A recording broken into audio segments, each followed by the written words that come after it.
So good morning, everyone. Apologies for the slight delay. We are standing between our event and a summit that is taking place in Palais Brognon with the President of France doing his opening remarks. So you will understand that two of our participants, our male participants, are stuck in traffic.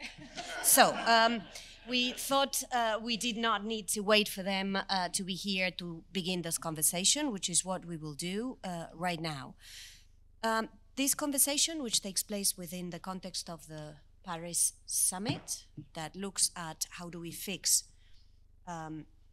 the financial system. Today's conversation will be about how can we ensure that every country can finance the Sustainable Development Goals. In 2015, all nations in the world agreed a plan that would mean ending extreme poverty and advancing a set of goals that relate to prosperity, that relate to people, and that relate to planet, that they would do this in a partnership. And that the understanding was that every member of the international community would have the means to achieve these objectives. A lot has changed, obviously, since 2015. A lot has changed in that climate change continues unabated, and it's becoming an enormous challenge for all nations. We have had, in the meantime, a pandemic that reminded us of how much solutions need to be global if we are to address them. We've had the return of war in the European continent, and it's not that it's the only war in the world. There are many other wars and conflicts in the world, but this one has systemic impact because it has hit countries that are systemic to food, fertilizer, and fuel production in the world. So this is the backdrop. The backdrop is an increase in the debt stock that many countries have. A debt stress that limits enormously today their ability to finance the achievement of the Sustainable Development Goals. So what we want is to bring those Sustainable Development Goals dimension to the Paris Finance Summit. In order to do that, we've got 5 participants. This event wants to build around different voices. Since this event is co-organized by the OECD, let me start with Pilar Garrido. She is the director of the OECD Development Cooperation Directorate. To my left, to my right, since this is about every nation having the opportunity to achieve the Sustainable Development Goals, we are going to focus on Benin with Adijatu Hassan Sanoubi. She's the Deputy Director and Senior Minister in the Ministry of the Economy in Benin. Next to her, we've got Naoko Ishii.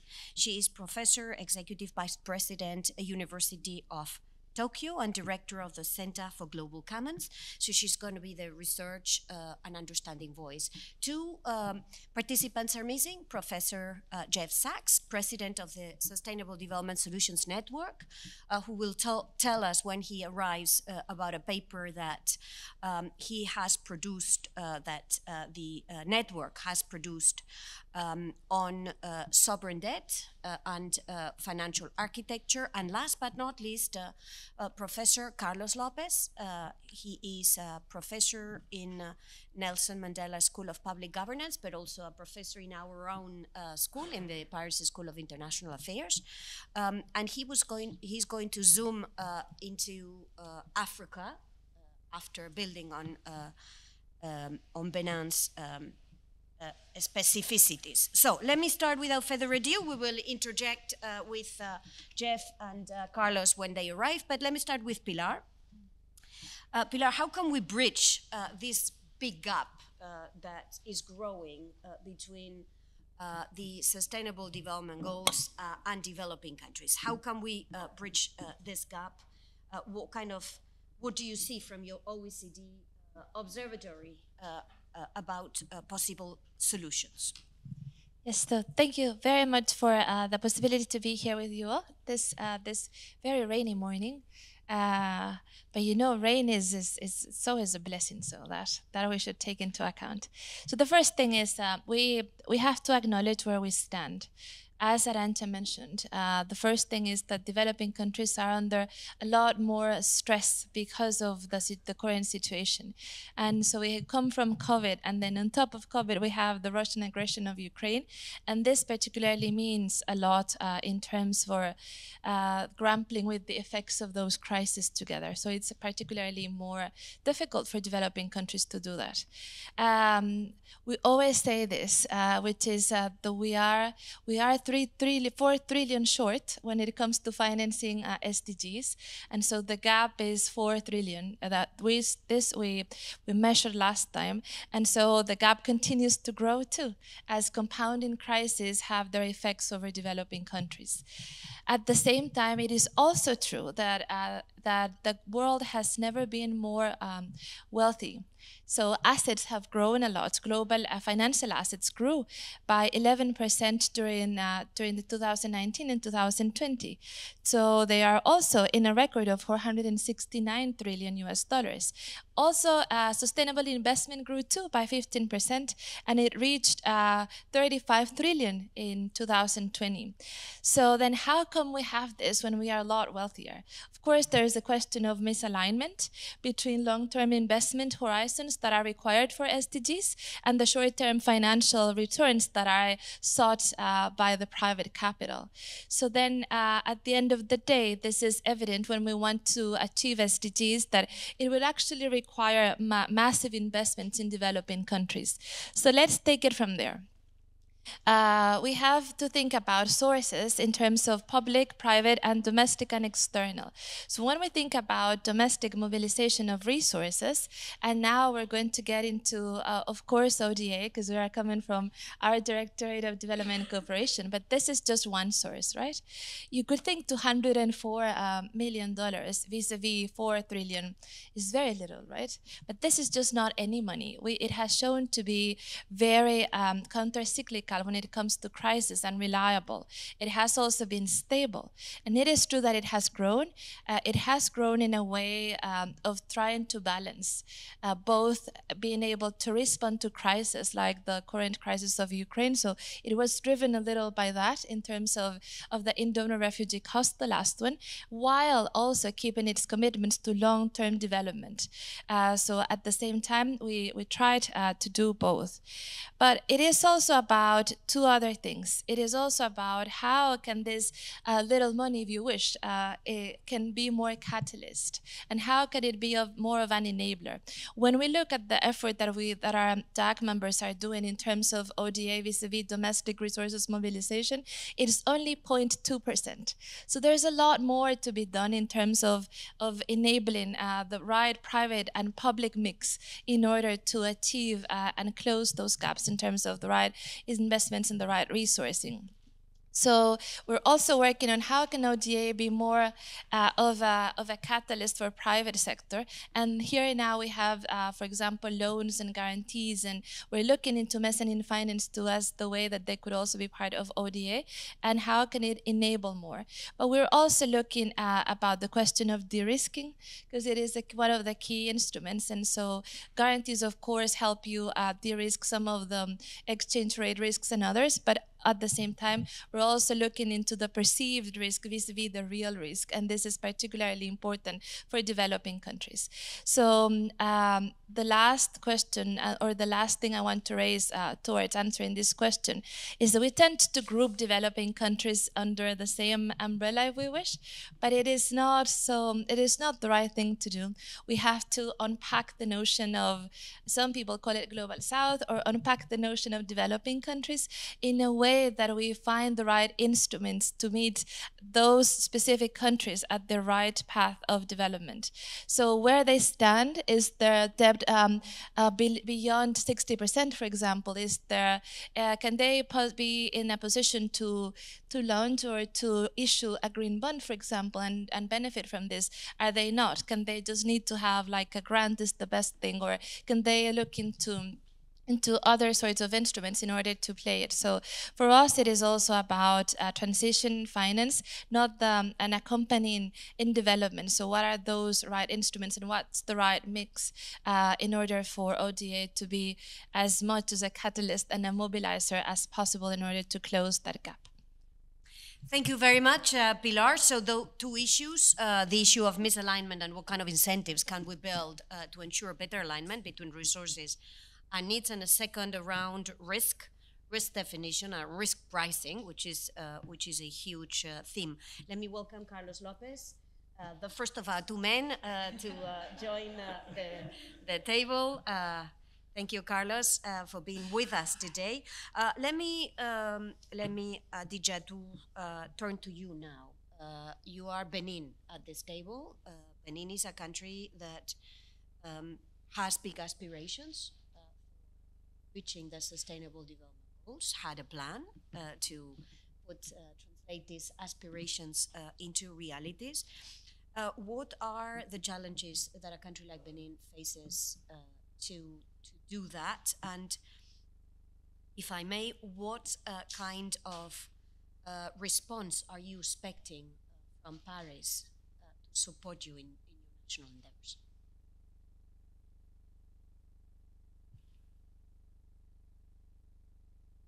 The other one. Can you hear me? Yes. Perfect. Thank you, Arancha. I'm very pleased to be here today to share the experience of Benin when it's come to how to finance our sustainable development goals by 2030. You know that, I mean, to finance sustainable development goals require a massive investment and financing, as Pilar was mentioning earlier. And these massive investments are mainly coming from, I would say, that developed countries and toward less developed countries, or less developed countries like Benin.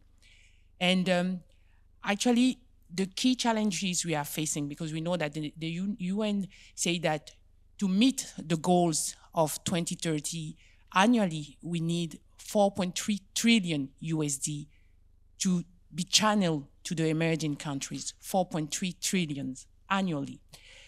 And the experience of Benin, which is facing exactly the same issue as other developing countries, is today, I mean, based on the market condition where we have, because we are moving from, I would say that a 3 to 4 years whereby we didn't, I mean, even have issue accessing concessional or semi-concessional loans, or even accessing capital market to mobilize resources. So the challenges we are facing today are dual. The first one is to say how, on the mid to long term, I mean, on a short to mid-term basis, how are we catalyzing or mobilizing resources from the capital market, from our partners, countries, multilateral development banks, and other bilateral institutions. How do we challenge that? We need to respond to, I would say that, two main issues. We mentioned it, the risk. How is the risk is perceived for a country like Benin among the financer? How, and the second one is, how are we also addressing our inner issues? Because, I mean, the fact that sometimes you have a way to define what are the sustainable development goals. The rules are there. I mean, it's quite clear for all the countries. But now, how are you really addressing also your internal challenges through the SDGs? This is exactly what Benin did 2 years ago when we issued the first SDG bond in Africa. It was in July 2021. We went through, I mean, the challenges we are talking about today. And the key factor was, one, to be able to set a the correct framework, understanding by everyone, and secondly, to have all the institutions and stakeholders talking to each other. I'm talking about the Ministry of Finance. I'm talking about also the execution ministries, like Ministry of Health, Education, and the third factor was to set a governance, because when you have investors and international investors in front of you, they want you to be able to have the same benchmark as all the other countries. So you need to apply international standards when it comes to define which strategy you are implementing to mobilize resource. So we define our SDG framework that has been, which is well known. We define our SDG framework, but based on our real needs. That SDG framework was actually going from our Programme d'Action du Gouvernement, so our governmental action program, a 5 to 10 years program with very strong pillars and axis of development. So we went from that Plan d'Action du Gouvernement to which kind of SDG are we addressing with that Programme d'Action. Once we define which SDG we are defining, we set our national SDG framework. And that national SDG framework has been audited and has an opinion from Vigeo Eiris, which is a Moody's affiliate. And it gave comfort to investors. So those were the challenges we were facing. And it was important to address the local issues. Because if you don't address, if you are just on ticking the boxes strategy, it won't last. It's not sustainable because you will address the short terms, but the journey is quite long. We are still going until 2030 to 2015. So if I put it in a nutshell, I would say that yes, the key challenges was to address the organization toward the financing strategy, issue an SDG bond, the organization before the issuance, which was how do we set a SDG framework, which will accompany the national development program, and secondly, how are we setting the right governance to monitor afterward. We partnership with SDSN for that. Every year we have a report, an audit, an assessment which is done on how we use the fund that has been mobilized, which project has been financed, and how are the impact on a running basis. So SDSN with our national statistic agency are working on what are the impact. And every year you have an allocation and an impact report that is issued. Last year we issued the first one, it was in July 2022. And then you will have a second one also this year. So Arantxa, if I can say, yes, those are the challenges we used to face, we are still facing. And if we are looking forward, because as I was saying, the conditions are not anymore what they were 2 years ago. COVID was there. Pilar mentioned we have also the war in Europe. And this is affect a lot. The capacity of emerging country and developing country on where to turn, where to find the money. So we need to be innovative.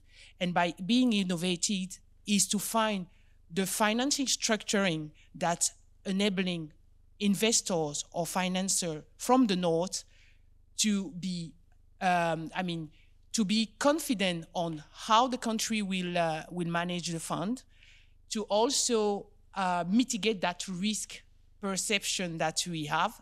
Thanks to the rating agency, we are trying to work on that. So the challenging is to say which kind of innovative. So if I have a message to send to the summit in Paris, is to say we need to find a more blended finance way of addressing the SDG on a long-term basis. Saying that is how. Pilar was mentioning it, guarantee. How guarantee from multilateral development banks, because they are, I will say, the link between the countries that are investing, that are mobilizing resources, and also the country which need to implement a SDG, financing SDGs project. So by blending the finance, you can tackle those two, I would say that two barriers, accessing to semi-concessional to concessional pricing, and secondly, also enabling countries that are already in a stress in terms of debt, that are already in stress, to mobilize long-term and at a low rate resources to be able to finance the SDGs. Thank you. Thank you very much, Adijatu. You've mentioned domestic plans and the governance around it as essential to this conversation. Let me, at this point, welcome Jeff Sachs, President of the Sustainable Development Solutions Network. Thank you, Jeff, for being with us. We've started the event since its webcast live. We've had Pilar talk about misalignment and the need for better incentives, as well as risk definition and better pricing. We've had Adijatu talk about what governance looks like from a country that is aiming at achieving the SDGs. You've put together a reflection paper about the difficulties that the sovereign debt poses for many countries to achieve the Sustainable Development Goals, but also the high return sustainable development objectives that, if financed, could be game changers. So why don't you walk us, Jeff, through the results of this reflection paper, with the objective of giving those that are in the Palais Brongniart a few good ideas as to what they should be fixing. Thank you very much. Sorry to arrive late, but between the summit and the rain and the traffic, we made it, thank goodness.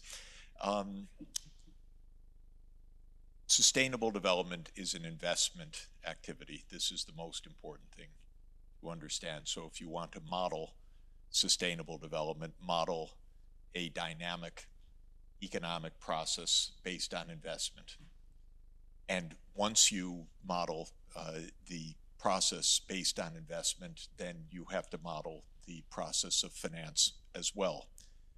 Now, if you set goals for sustainable development, temporal goals that at 2030 the following should be achieved, at 2050 the following should be achieved, you have a dynamic system, and you have investment activities, and you can see that you need to scale the investment activities consistent with meeting the goals that have been set. And so, as I said yesterday in another setting, this is a classic targets and instruments problem in economic policy, which is that you have some goals and then you set your instruments, in this case, investment plans and priorities to meet those goals. The investments that are needed to achieve sustainable development are, of course, a mix of public and private investments.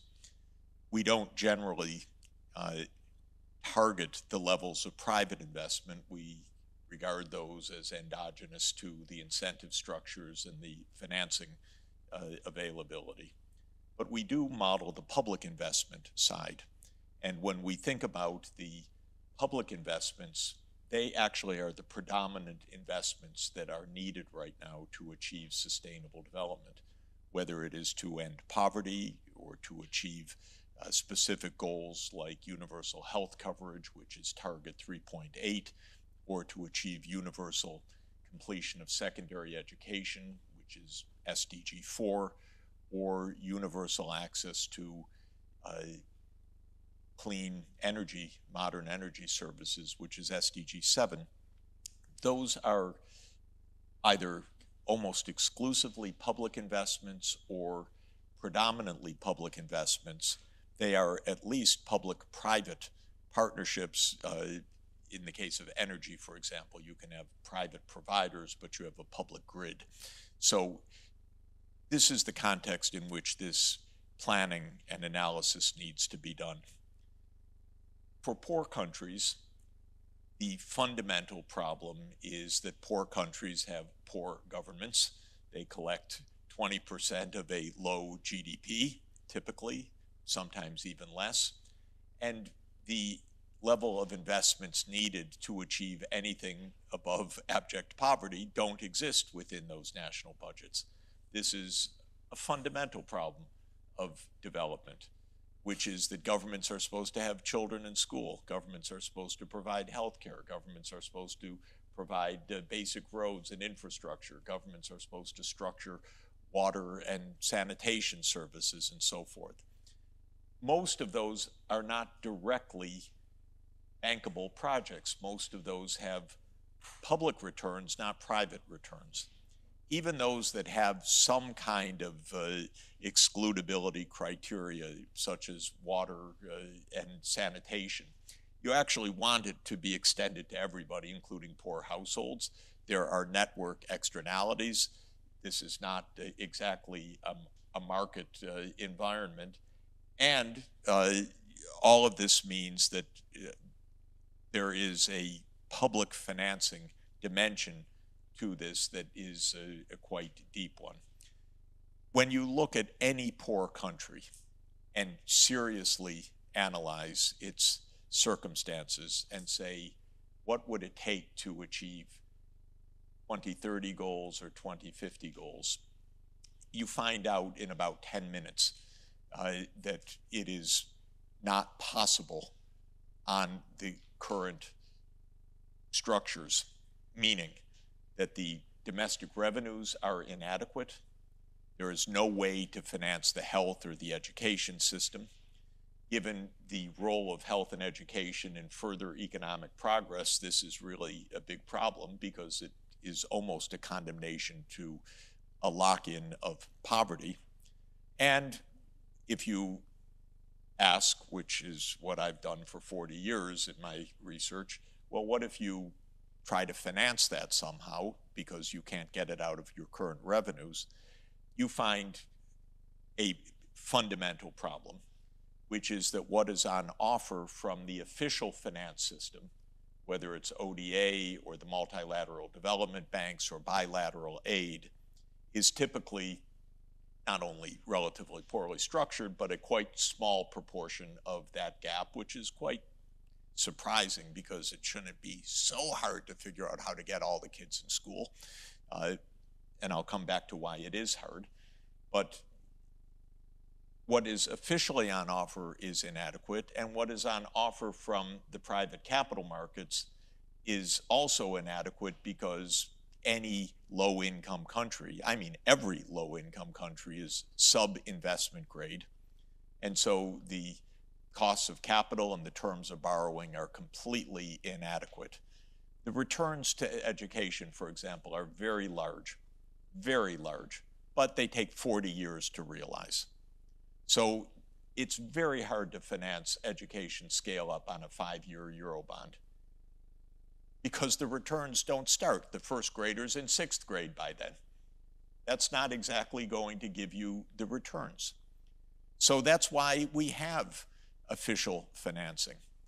But the official financial institutions are just not very large in the scheme of things.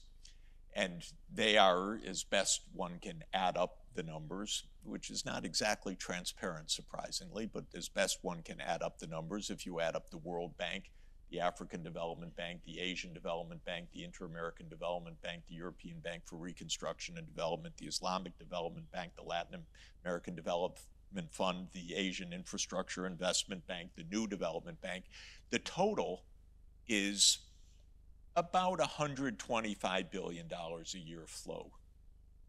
Well, that doesn't even cover the education needs, much less the overall sustainable development needs, not even close when you do the arithmetic.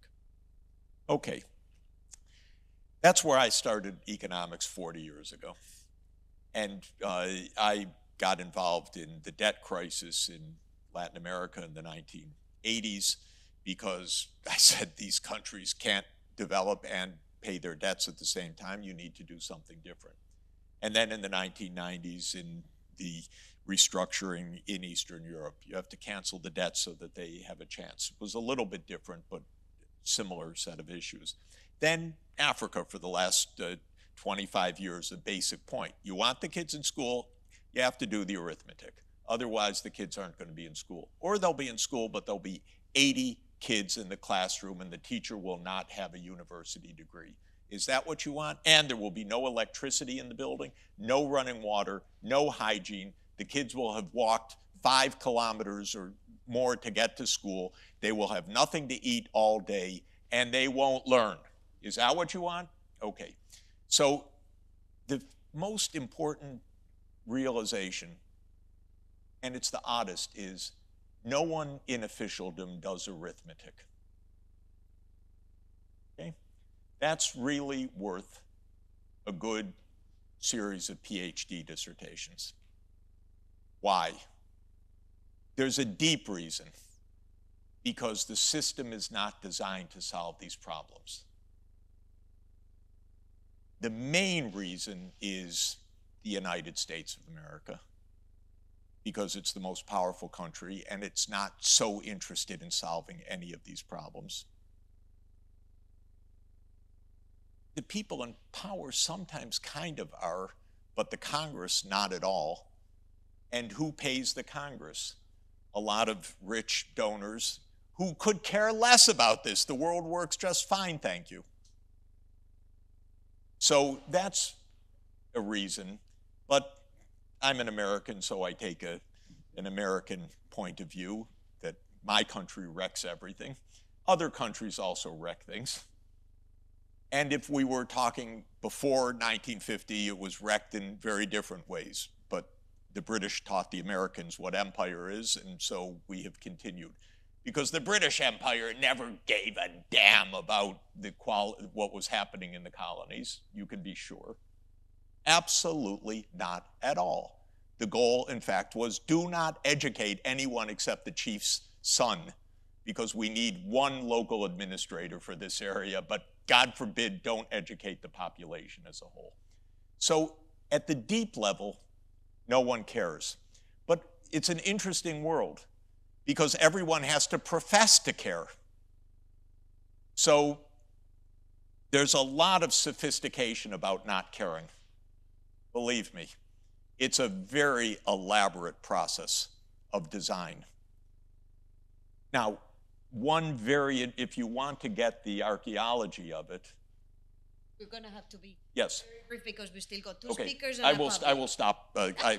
You can see I've thought about this for about 40 years, so I go on and on and on. But just to tell you very, very briefly, if you want to see where the real problem is, the IMF is a wonderful microcosm because it's the place where finance gets discussed. And it gets discussed at a highly professional level, but not to solve these problems. That's the key.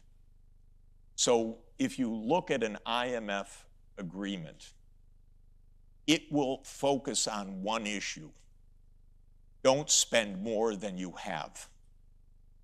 It will not focus on the issue of how much do you need, how can we help you find that, should it come in the form of grants or loans, what is your growth prospect, because the IMF's job has not been help development.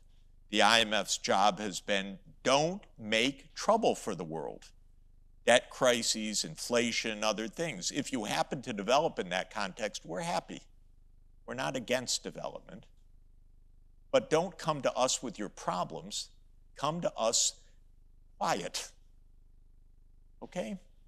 We don't like debt crises. We don't like you defaulting. We don't. And if so, the point I'm making is the following.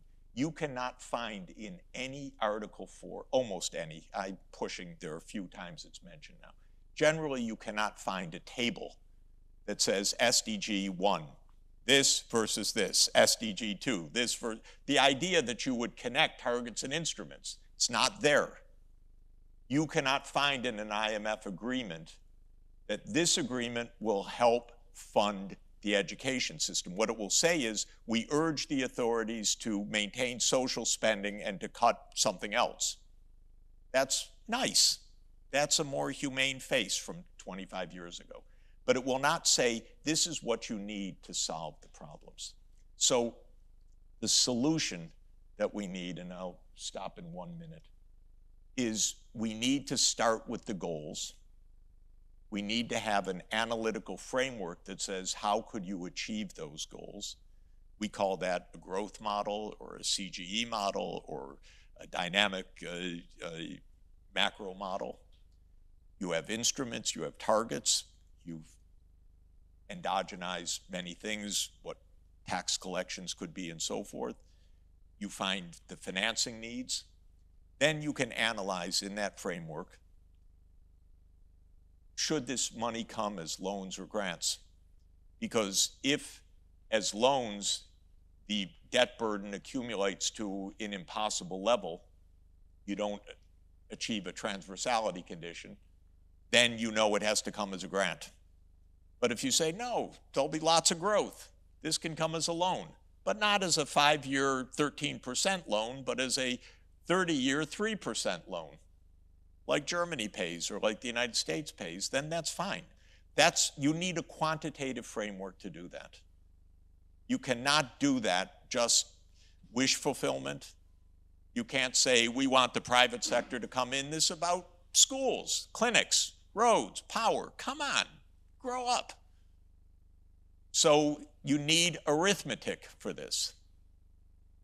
That's what I'm calling for the IMF to have, arithmetic of sustainable development. How much is needed? Where is it going to come from? It's like MITI for the world, when MITI was in its heyday, right? Really planning development in the 1960s, because we need Japanese-style decade doubling of income levels for poor countries. Every decade, Benin should more than double. Are you kidding? Of course, Benin should grow 10% a year as a target, fully achievable, no question, not even hard, because starting with such poverty, it's a matter of electrification, it's a matter of grid access, it's a matter of some transport, it's basic, not hard. It's especially a matter of getting all the kids in school with a good education so that in 20 years it's a sophisticated young labor force.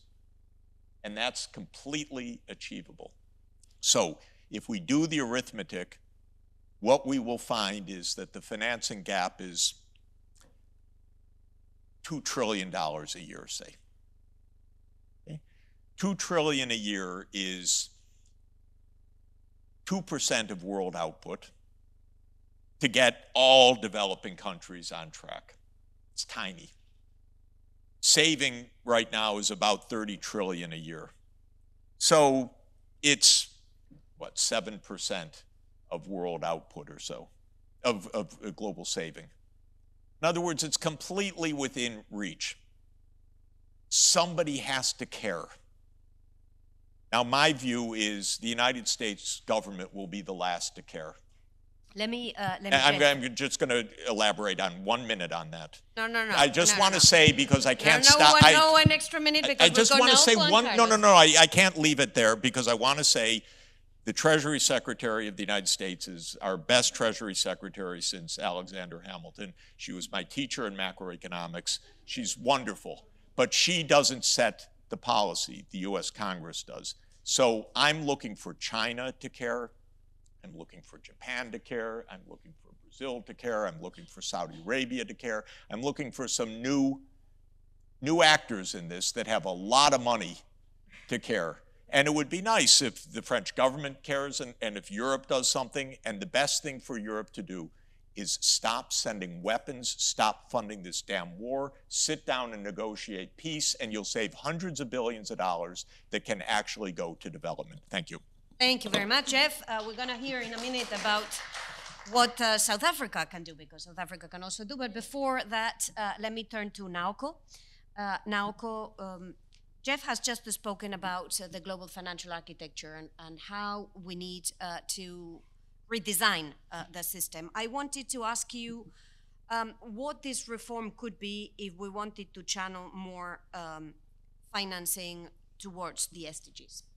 Yeah, 38 years ago, I was his student, Jeff's student at Harvard, so I'm very deeply influenced by his framework, so just want to let you know. And I'm also came from the Ministry of Finance, which is one of the most conservative the ministry who is sitting at the board of IMF and the World Bank, and I myself work for the IMF and the World Bank, so I feel quite kind of uneasy of this entire conversation. But the last 8 years, I work for the GEF, Global Environment Facility, really try to see that how we can really bring the sustainability to the world. And one thing I really want to emphasize is, just based on my own experience, investing in SDG is a great investment, not only for each of the country, but for the globe. It's a kind of global public goods. So that is the starting point. And that's why that we need to figure out how the global financial architecture needs to be reformed for all, not for the individual country, but for the all, including developed countries. So that is the starting point. And when I see it from that needs of how to reform the GFA global financial architecture for all, it's very clear that the current system is not really fit for purpose. And there are maybe few important points I want to start with. The first one, it's very well mentioned by Minister Benin, that the nation state really has to be in the front seat of that entire, the journey. And as she explained, that each country, and also Jeff explained, that the national development strategy plan or framework, what you said, tailored SDG, and we really need to agree on that, need to support on that. But this SDG also needs to be supported by long-term financial sustainability analysis to avoid this debt crisis. But it also means that it requires a fundamental reform to the both public financial institutions, including MDB, but also bilateral ones, which is not really fit for the purpose either. And then how to mobilize the private sector investment to support it. But I just want to also bring one more point, which is not really mentioned. From thinking about SDGs and also global sustainability issue, one thing which is not really discussed is just the planetary boundary or the planetary global environmental capacity limitation. Because what we are seeing from climate change, nature loss, that the pollutions, that the ocean issue, that the soil issue, the fertilizer saturation, everything is basically its collision of the current economic system with the planetary capacity. So it's a more like, in my view, it's a system collision.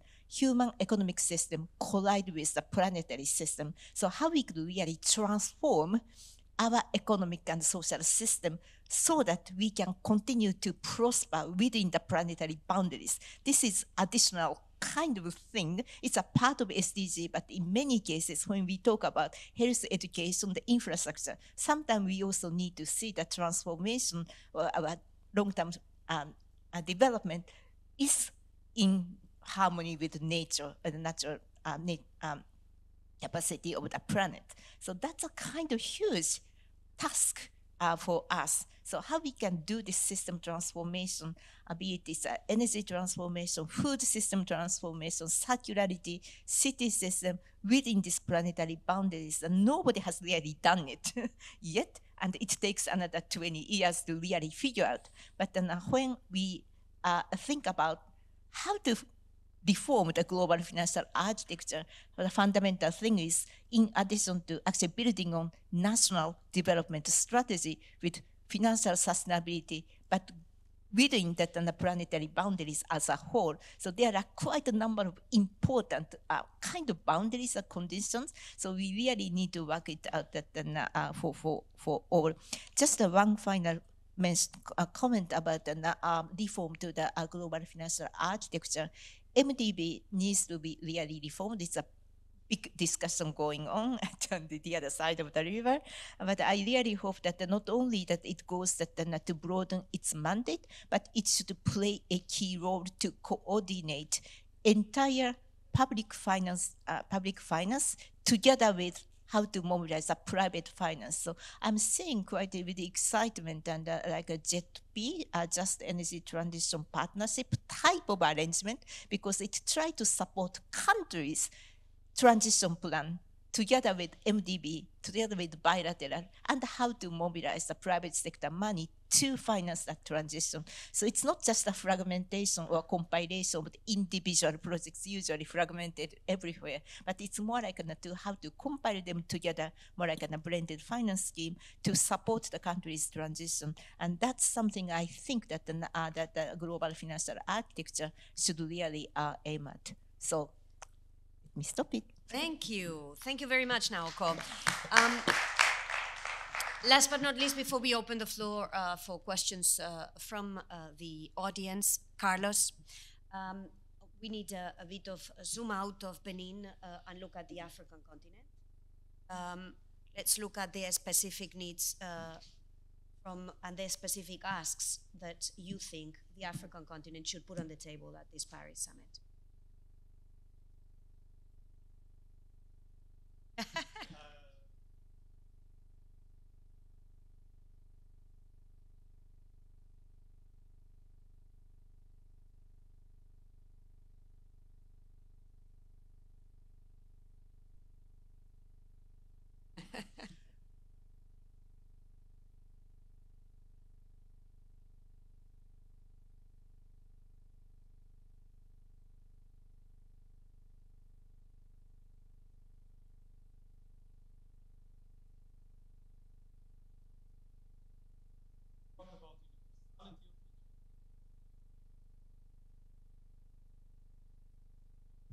Our development narratives have been dominated by how the North helps the South. This is supposed to be an agenda for everybody, because the environmental dimension is extremely important for the entire planet. So I don't need to elaborate on those things. So let me focus on a couple of points that I think are very important. What are the disincentives for this not to work? And I'll start with demographics. It's a huge disincentive because savings are in countries that are aging. The more they age, the more they retain their savings, and the more risk averse they become. The problems that we have are in countries that are very young and are getting younger in some. So this is a problem and is a disincentive. So the mechanisms that we have in place that we need to replace, because as we have just heard from the Secretary General at the opening of the summit, the system is broken. But to actually change that system, we need to question this issue about demographics, because it's emotionally the most important retainer of the current situation. The second disincentive is on climate. So the asset managers, and I'm talking here of the big asset managers, BlackRock and others, they have huge investments on fossil fuels. You are asking them to just throw them away? Of course, they are trying as much as possible to protect it. And this is the role of rating agencies and others to ensure that the return on investment is there. Investment of what? The investments that we have made up to now, which are mostly on fossil fuels. So they are protecting that specific capital. A third disincentive is on technology. So the more technology becomes concentrated in a few operators, and we have seen how a few actors, corporations, dominate most of the technological developments and profits, the more skewed is intellectual property. And with those regimes, it's going to be extremely hard for latecomers, which normally are the countries that we are trying to address here, to get into the bandwagon. Even though they have some advantages, like for instance, the more tech-intensive products and processes will become, the more appealing they are going to be for young consumers, and young consumers are not going to be in aging societies. in terms of numbers. But that's a different story. So we have really a situation that the disincentives are built in such a way that it's very difficult for countries or corporations that have the advantages to give up, because it's not just about technicalities. It's not about equations in terms of how the financial system should work and so on. It's working in a way that protects this type of interests I just mentioned. And the moment there is a crisis, like we have had crises, many crises, some are more important for Africa than others. Like, for instance, when we list the crises, everybody forgot about Ebola. Everybody forgot about the number of crises that are specific to, let's say, the African region. So we have been living in crisis for a long time. But the moment we have a crisis that touches the richest countries, like the 2008, 2009 financial crisis, like the pandemic, and now like the war in Ukraine, what are we seeing unfolding? Neo-Keynesian policies that some of us in the South have been defending for a very long time were needed. The moment everybody agrees on them, they are applied only for the North. Stimulus packages, interventions by the state, overriding the macroeconomic orthodoxy rule book, all these things are possible. Even negative interest rates. And you go on with the list. Is it available to us? No. That's neo-Keynesian for the rich, not for the poor. So we continue to go by the rule book. Penalize not having access to liquidity because, the rating agencies feel, and they are right in this reasoning, that we are not able to pay. So they just say, you are speculative. Yes, because that's the logic they are defending. Unless you change that logic, they are right. And why are we, the countries that are the poorest in the world, paying 6-7% interest rates in commercial lending? A lot of people say, why don't you go to the concessional lending? Well, Jeff has just explained, it's just not there. It's becoming smaller and smaller. Not only in terms of absolute numbers, like 8% reduction of development aid according to the DAC, but also much more in per capita terms, even though these countries have actually doubled their GDP in the case of Africa over the last 15 years. Concessional lending just can't keep up. So then we have all the talk about climate financing, and we have lots of numbers. I don't want to go through the numbers with you, but just to say this very simple fact. Development finance is not accounted differently, or climate finance is not accounted differently from development finance. Look at the numbers. They are not going up, they are going down. So which means we are relabeling, not adding. That's basically where we are 7 years from 2030 targets. So I think it's very clear. With these disincentives, if we don't touch the fundamentals, we are going to have a lot of discussions, but we are not going anywhere. Thank you. Thank you very much, Carlos. This was very helpful. We're going to take 5 extra minutes because we started 5 minutes later. We'll take 2-3 questions and then ask the panelists to address them. Gentleman over there, lady over there, and gentleman over here. Let's start with the gentleman over here.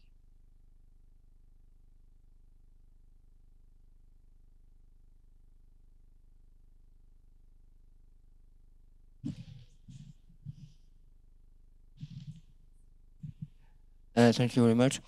I really do not understand why, up to now, we never speak about the integrated national financing framework launched with the agenda in Addis Ababa and aiming to evaluate the financing situation in SDG around the world. We have a report today, last report about EINFF, concerning only 71 countries. Consequently, we don't really know what's happened about the currently architecture in Russia. So my question is to Mr. Have you, in your country, carried out un cadre national de financement intégré? Merci. We'll take the lady over there.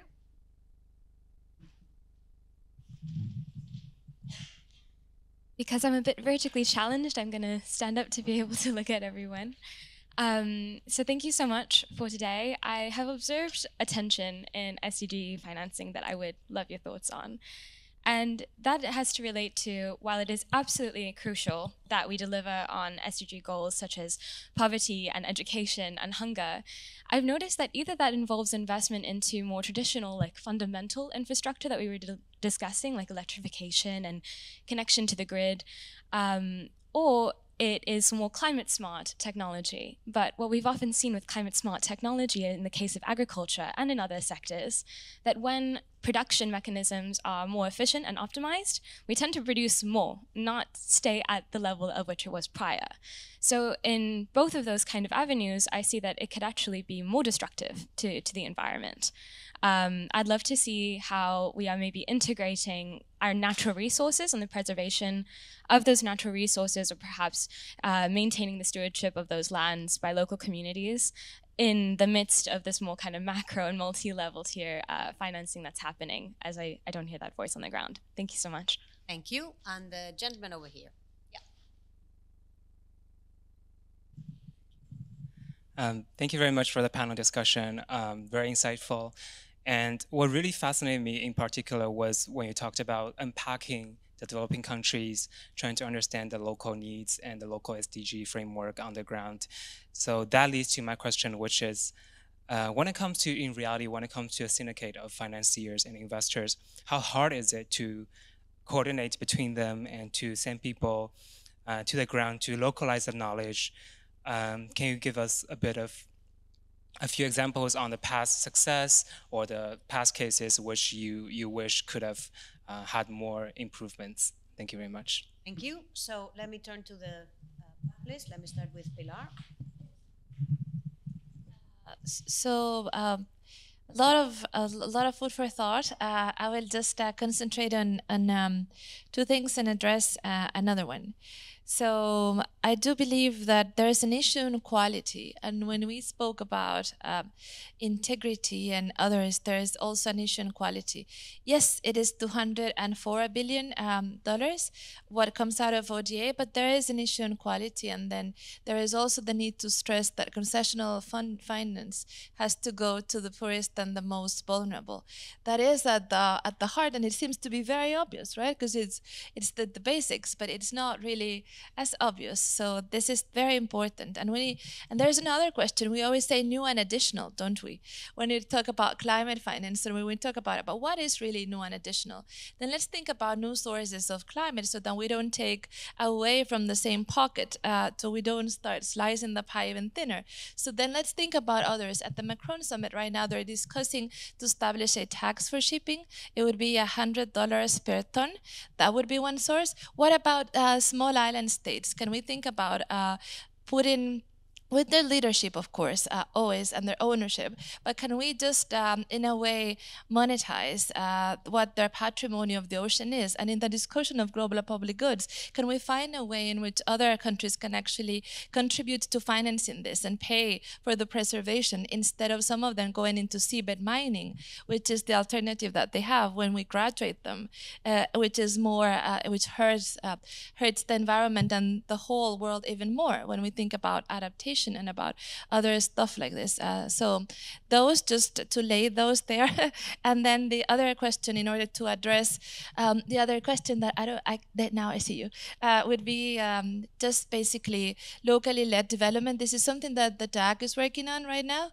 It also seems very obvious, right? It's at the heart of effectiveness, ownership and all, but it's not really there. So when we want to have this temptation, because other global providers don't do it, of tie-in aid, then we most rely on our standards and remind of what are the good practices not to do so, and also to get the ownership and promote enabling spaces where the leadership of the countries, particularly developing countries, can come and then guide the coordination of the donor efforts. The other thing that when we say this is, for us, the solution is not about delivering grants for everyone or delivering blended finance for everyone. For us is actually looking into the country specifically, what are those needs, and finding the right mix, public and private, in order to strengthen and accompany the sustainable development pathway, or particular in specific countries. So this is where we are, and this is what we're thinking about doing with our recommendations and all. And last, not to take over too much, because Arantxa, you know, she's very strict on her time, and I respect her a lot for that, among other reasons. But also it's a matter of policy coherence too, and it is a matter of but it's both internal and external. So internally, it's a matter of how well the government structures its development efforts, and from a donor perspective, it is also a matter of how can we better coordinate and orchestrate the way we act. And here I look at my team in the front seat, and it is also a matter of can we do something in order to escalate and the positive effects of what we do with development cooperation in terms of our business community too.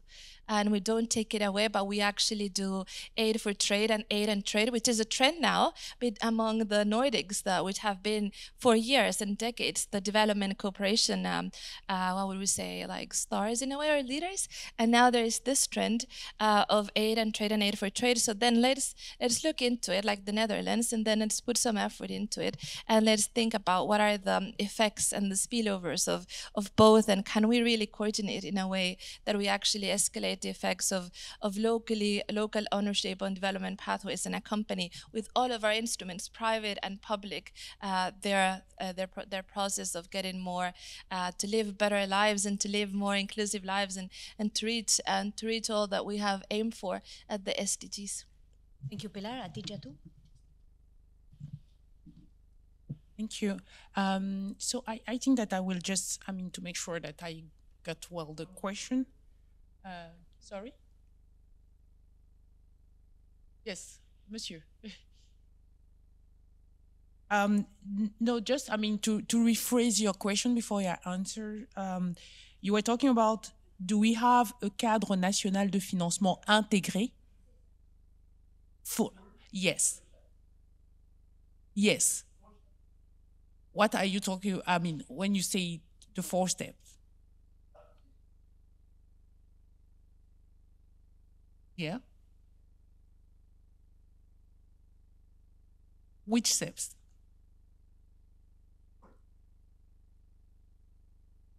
Yes. I will give you the it's available.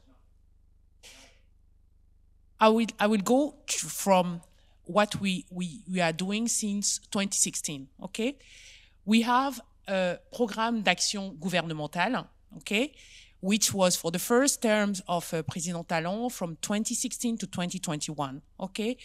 And with a list of projects, based actually on a very principal, main pillar. The first one was to structurally change our economy, okay? The second pillar was to change the living condition of our population, okay? And based on those pillars, we have developed a portfolio. Yes. Sorry, excuse me. As a moderator, I have to call this to order so that everyone gets a possibility to answer. If there are specific issues that you want to address after the session, you're invited to do that. Okay, thank you, Arantxa. I will just, finish with the example of Benin. So based on that, we have our national programme d'action du gouvernement. This programme d'action du gouvernement comes with a portfolio of projects, which projects are all linked on the impact they have. The priority has been set based on the impact they have on the population and on the growth of the economy. And based on those impact attached to SDGs, we have mobilized resources to be channeled toward those projects, and we are issuing, as I was saying in my first on the first part of this discussion, every year for the SDG bond we have issued, we are publishing allocation reports audited, and also an impact report working with SDSN. So this is fully transparent. And the second point I wanted to add on is to say that every year we have a plan d'investissement public, PIP, which is going through all those projects, subdivided on sub-project, and those sub-projects goes to the budget. So you have this 5 to 10 years plan going onto 3 annual plan, PIP, and then an annual budget, which is approved every year at the Assemblée Nationale. So I will say that it's integrated and it's available on our website. You have a dedicated website in Benin, financeodd.bj. I can share it with all of you, where you can see what are the projects that has been identified and selected on that SDG bond, how are they performing, what is the level of execution, and what are the impact they are bringing on the population. This is what I can answer. Thank you. Thank you. Adijatu, I'm sorry to hurry, but I mean, we've got to let everyone say a few words on the questions. Jeff, and then we'll hear from Naoko and finally from Carlos. I just want to make one general point because all of the questions are related.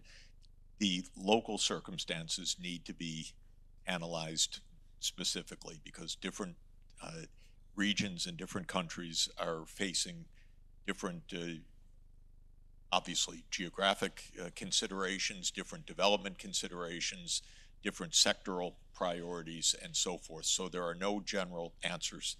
And that's why international institutions should do the homework together with national governments of analyzing pathways to success. And for me, this idea of pathways or trajectories in dynamic systems, but pathways is the most important concept. What is the investment trajectory needed in different sectors and why? And whether it's in agriculture, whether it's in other sectors like energy transformation, this needs an analysis that is done combining economics and especially the underlying engineering, whether it's engineering of agronomy, whether it's engineering of power system, whether it's engineering of public health, because that's an engineering discipline also. Structured analysis of the kinds of investments that need to be made. Those then need to be aggregated financially, figuring out where they do or don't fit in budgets and where you have an overall financial plan. Nothing like this is done. The whole idea is instead of just having an open process where things evolve, you start with the goal. You ask, what is the trajectory to reach the goal? You do that sector by sector in a sound, detailed way, and then you ask the question, what is the financial support and the policy support to achieve that? So on questions of agriculture, there are many choices.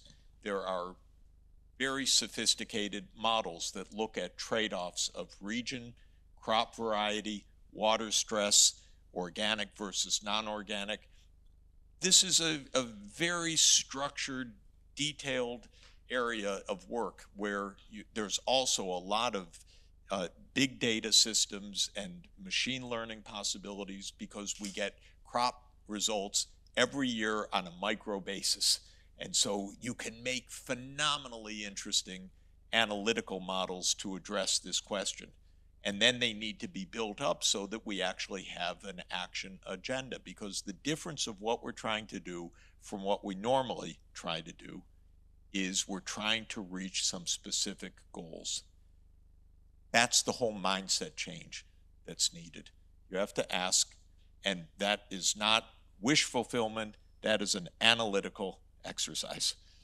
Thank you very much. Telegraphically, Naoko and then Carlos. Yeah, just to build on what just Jeff said. Each country should have its country goal, country framework, country pathway. At the same time, we also be aware, we need to be aware that those are kind of interrelated. In case of Japan, for instance, we imported 60% of the food from abroad. And through that process, we actually deforest a lot. We actually use a lot of water from other countries. We put a lot of fertilizer. And we actually undermine a lot of natural resources. So when we think about national pathway, national framework with national pathway, we also need to consider how those things, national pathway, are interrelated with each other, and so that as a whole, still we can live, prosper in a sustainable way within the planetary boundaries. That's another huge challenge that we need to tackle together for next few years. Thanks. Thank you. Carlos.